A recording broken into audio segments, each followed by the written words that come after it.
Hello everyone, welcome to my channel.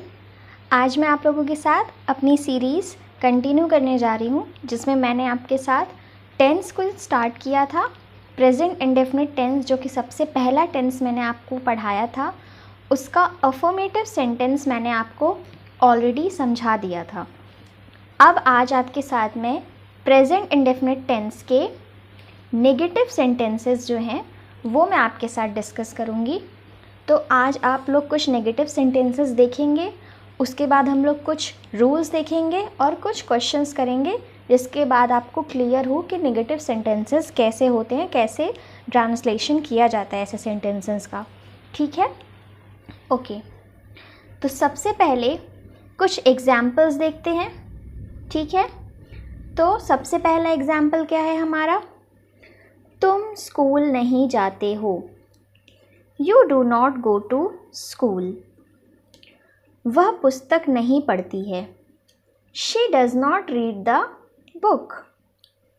वे नाटक में भाग नहीं लेते हैं। They do not take part in the drama. वह नदी में कभी नहीं तैरती है।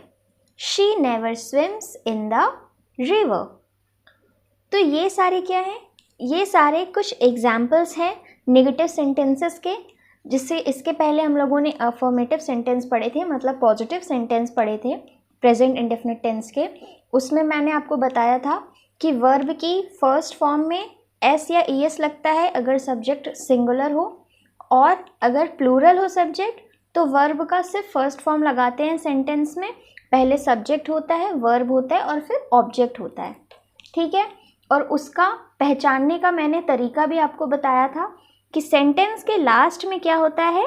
ते हैं, पढ़ती है तो ती है, लेते हैं तो ते है, और तैरती है तो ती है। ये जो है आपका प्रेजेंट इंडेफिनिट टेंस को पहचानने का तरीका था।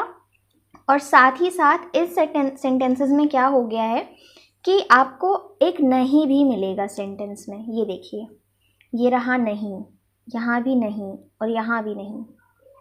तुम स्कूल नहीं जाते हो, वह पुस्तक नहीं पढ़ती है, वे नाटक में भाग नहीं लेते हैं, वह नदी में कभी नहीं तैरती है।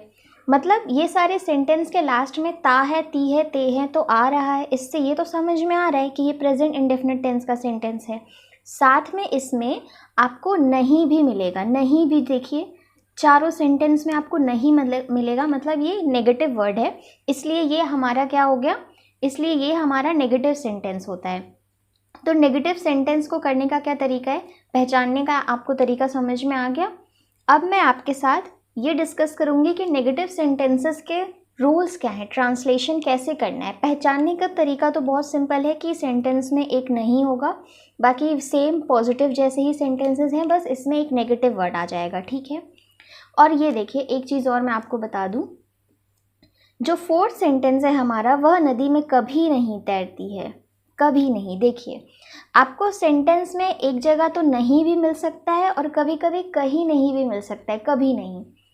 तो इन दोनों को ट्रांसलेट करने का थोड़ा अलग रूल है, तो आज चलिए आगे वो डिस्कस करते हैं हम लोग। ओके, तो अब हम लोग देखेंगे, नेक्स्ट है हमारा रूल्स ऑफ ट्रांसलेशन, मीन्स अनुवाद के नियम। तो अब हम देखते हैं सबसे पहला नियम क्या कहता है। नेगेटिव सेंटेंसेस बनाते समय ही, शी, इट तथा अन्य सिंगुलर सब्जेक्ट्स के साथ डज नॉट का प्रयोग होता है तथा वर्ब में लगे एस या ई एस को हटा देते हैं। जैसे इसको मैं एक एग्जाम्पल से समझाती हूँ। जैसे हमारा सेंटेंस नंबर 2 में आप ध्यान से देखिए, हमारा सब्जेक्ट क्या है? वह, मतलब कि शी। यहाँ हम लोग ये करते हैं, जैसे हम लोग ने पॉजिटिव में क्या किया था, वर्ब में एस या ई एस लगाते थे, लेकिन यहाँ पे क्या होगा, आपको डू नॉट या डज नॉट लगाना है। मतलब आपको सेंटेंस में डज नॉट लगाना होगा, मतलब एस या ई एस जो है वो डू के साथ लगेगा। ठीक है, देखिए सिंगुलर सब्जेक्ट्स के साथ डज नॉट का प्रयोग होता है, वर्ब में लगे एस या ई एस को हटा देते हैं। मतलब अगर आपको सिंगुलर सब्जेक्ट दिया है क्वेश्चन में, तो वर्ब में लगे एस या ईएस को हम लोग डू के साथ लगा देते हैं, जिसको हम लोग डज नॉट बना देते हैं। ठीक है, और आपको फिर वर्ब में एस या ईएस लगाने की ज़रूरत नहीं है। देखिए मैं आपको ऊपर दिखाती हूँ, जैसा ये सेंटेंस है ना हमारा क्वेश्चन नंबर 2, इसमें हमने she does not read the book, इसमें हम लोग का वर्ब क्या है, रीड। रीड हमारा वर्ब है, लेकिन हमने रीड के साथ एस या ईएस नहीं लगाना है, क्योंकि हम लोगों ने डज नॉट का यूज़ किया है, डू का यूज़ किया है, आपको डज नॉट लगाना होगा। और अगर आप प्लूरल सेंटेंस लेंगे, जैसे कि हमारा सेकंड जो रूल है वो क्या कहता है, सेकंड रूल कहता है कि आई, वी, यू, दे तथा अन्य प्लूरल सब्जेक्ट्स के साथ डू नॉट का प्रयोग होता है। वेरी इंपॉर्टेंट, आपको ये ध्यान में रखना है कि आप जब प्लूरल सब्जेक्ट्स का करेंगे ट्रांसलेशन, जब प्लूरल सब्जेक्ट दिया होगा सेंटेंस में, तो आपको डू नॉट लगाना है। ठीक है, और वर्ब तो वैसे ही रहेगा, वर्ब की बेस फॉर्म लगाते हैं। ठीक है, और जब हम लोग सिंगुलर की बात करेंगे, जब सिंगुलर सेंटेंस लेंगे, तो सिंगुलर में आपको डज नॉट लगाना होगा, मतलब एस या ईएस जो आपका वर्ब में लगता था वो डज नॉट हो जाएगा। तो आपको वर्ब में कुछ लगाने की ज़रूरत नहीं है, बस आपको डज नॉट लगा देना है। ठीक है, सिंगुलर के साथ डज नॉट और प्लूरल के साथ डू नॉट। ठीक है, ये आपका सिंगुलर और प्लूरल के लिए हो गया। मतलब आप जैसे ट्रांसलेशन करते थे पहले अफर्मेटिव सेंटेंस में, वैसे ही करना है, बस वर्ब में जो एस और ईएस लगता था वो हट जाएगा और डज नॉट और डू नॉट आ जाएगा उसकी जगह पर। प्लूरल के साथ आपका डू नॉट और सिंगुलर के साथ आपका डज नॉट, दैट्स इट। ठीक है, नेक्स्ट हम लोग देखते हैं जो आपका लास्ट रूल है ट्रांसलेशन का, कभी नहीं के लिए नेवर का प्रयोग होता है। ये चीज़ आपको याद रखनी है, अगर सेंटेंस में कहीं कभी नहीं दिया है तो आप वहाँ पे डज नॉट या डू नॉट नहीं लगाएंगे, वहाँ आप क्या लगाएंगे, वहाँ आप लगाएंगे नेवर। ठीक है, ये आपको याद रखना है कि कभी नहीं के लिए नेवर का प्रयोग होता है, नेवर का प्रयोग होता है, और नेवर के साथ डू नॉट या डज नॉट का प्रयोग नहीं करते हैं। ठीक है, तो ये आपके बेसिक से कुछ रूल्स हैं, मतलब बहुत टफ नहीं है इसमें, क्योंकि नेगेटिव वर्ड ऐड हो जाता है तो आपको बस वर्ब से जो एस और ईएस है वो हटा के डू नॉट और डज नॉट कर देना है। डज नॉट हमारा, क्योंकि एस और ईएस जो है वो सिंगुलर के लिए यूज़ होता है, तो डज नॉट हमारा किसके लिए यूज़ होगा, वन सेकेंड, डज नॉट हमारा जो है वो सिंगुलर सब्जेक्ट्स के लिए यूज़ होगा और प्लूरल के लिए हमारा डू नॉट यूज़ होगा। ठीक है, तो ये हमने इसके रूल्स देख लिए, रूल्स ऑफ ट्रांसलेशन देख लिए, और ये इसके कुछ एग्जाम्पल्स भी मैंने आपको यहाँ पे दिखा दिए हैं। अब हम लोग इसके बाद कुछ क्वेश्चंस करते हैं, जिससे हम लोग को समझ में आएगा कि ट्रांसलेशन कैसे करना है और आपको अच्छे से क्लियर हो पाएगा। ठीक है, ओके, तो अब हम लोग कुछ क्वेश्चंस करते हैं, और क्वेश्चंस करने से पहले मैं आपको एक बार ये फॉर्मेट समझा देती हूँ। सब्जेक्ट प्लस डू या डज नॉट प्लस ऑब्जेक्ट, ये हमारा जब सेंटेंस में नहीं का इस्तेमाल हो और सिंगुलर और प्लूरल सब्जेक्ट्स हों तो उस हिसाब से आप इस फॉर्मेट का इस्तेमाल करेंगे, जहाँ सिंगुलर के साथ आपको डज नॉट लगाना है और प्लूरल के साथ आपको डू नॉट लगाना है। ठीक है, ये क्लियर है। और एक दूसरा जो फॉर्मेट है वो नेवर वाले, मतलब कभी नहीं वाले सेंटेंस के लिए है, जिसमें आपको सब्जेक्ट लगाना है, साथ में नेवर लगेगा और फिर वर्ब आएगा और फिर आपका ऑब्जेक्ट आएगा।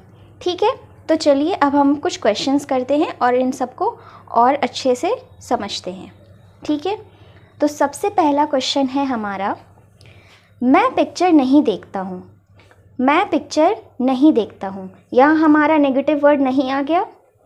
ठीक है, और लास्ट में ता हूँ प्रेजेंट इंडेफिनिट का सेंटेंस है और साथ में ये नेगेटिव है।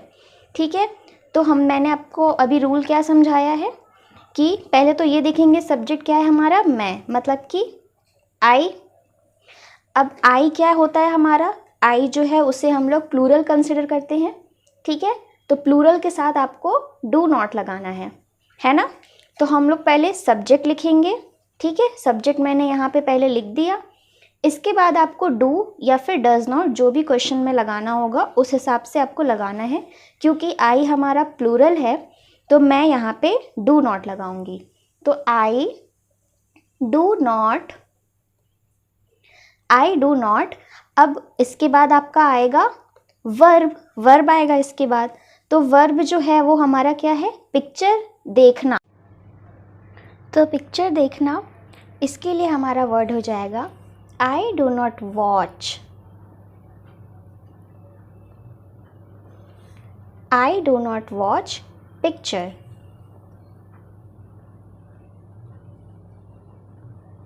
पिक्चर या फिर मूवी, जो भी आप कह सकते हैं, ठीक है। तो यहाँ आई हमारा प्लूरल था, इसलिए हमने डू नॉट का इस्तेमाल किया है, ठीक है।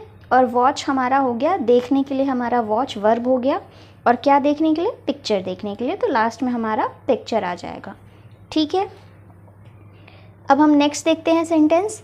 वे समय पर नहीं आते हैं। वे समय पर नहीं आते हैं। वे के लिए मैंने आपको बताया था कि वर्ड क्या होता है, दे।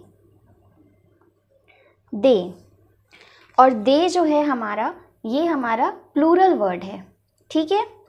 और समय पर नहीं आते हैं, ठीक है, तो प्लूरल वर्ड के लिए हमारा हो जाएगा दे डू नॉट। नहीं आना, come. They do not come on time. Okay, तो वे समय पर नहीं आते हैं, इसके लिए हमारा हो गया दे do not come on time. Okay, अब हम अपना नेक्स्ट सेंटेंस देखते हैं, जो कि क्या कहता है, मेरे पिताजी धूम्रपान नहीं करते हैं, ठीक है। तो हमारा सब्जेक्ट यहाँ पे क्या है, मेरे पिताजी। मेरे पिताजी को हम लोग लिख सकते हैं माय फादर, ठीक है।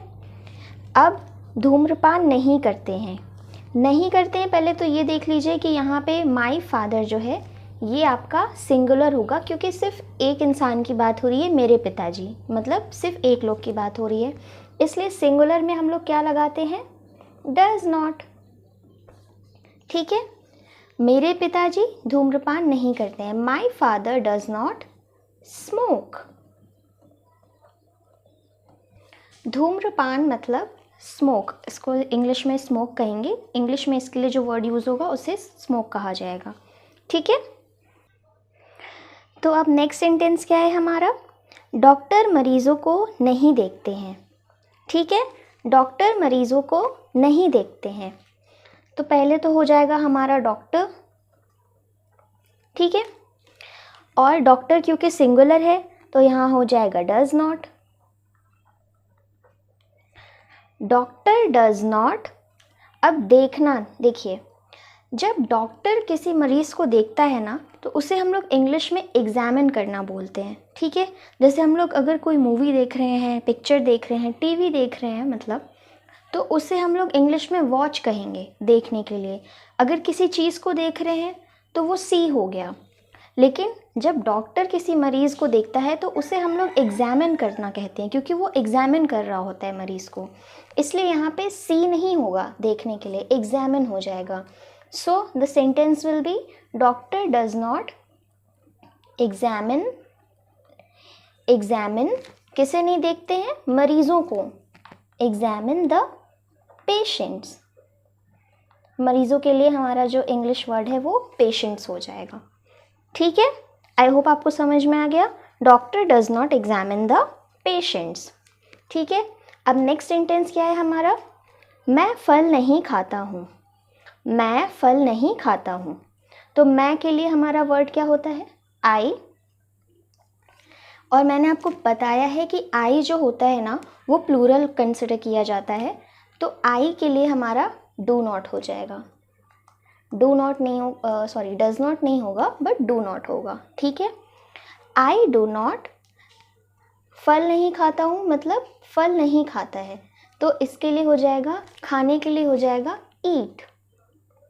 आई डू नॉट ईट फ्रूट्स, ठीक है। पहले हमारा सब्जेक्ट हो गया, फिर डू नॉट हो गया, फिर हमारा वर्ब, और लास्ट में अपना ऑब्जेक्ट हो गया, जो कि है फल, यानी कि फ्रूट्स, ठीक है। आई डू नॉट ईट फ्रूट्स। अब ना हम कुछ सेंटेंस जो हैं वो दूसरे तरीके के देखेंगे, जिसमें हमारा कभी नहीं का यूज़ होता है। इसके पहले मैंने आपके साथ सारे नहीं वाले सेंटेंस डिस्कस किए हैं, जिसमें आपके साथ सेंटेंस में जो है सिर्फ नहीं दिया हुआ था। लेकिन ये वाला सेंटेंस जो है वो थोड़ा डिफरेंट है, क्योंकि यहाँ पे क्या लिखा है, श्रेया वहाँ कभी नहीं जाती है। कभी नहीं, तो कभी नहीं के लिए मैंने आपके साथ पहले ही डिस्कस कर लिया है कि श्रेया वहाँ कभी नहीं जाती, तो पहले तो हमारा श्रेया हो जाएगा। ठीक है, श्रेया हो गया यहाँ पे।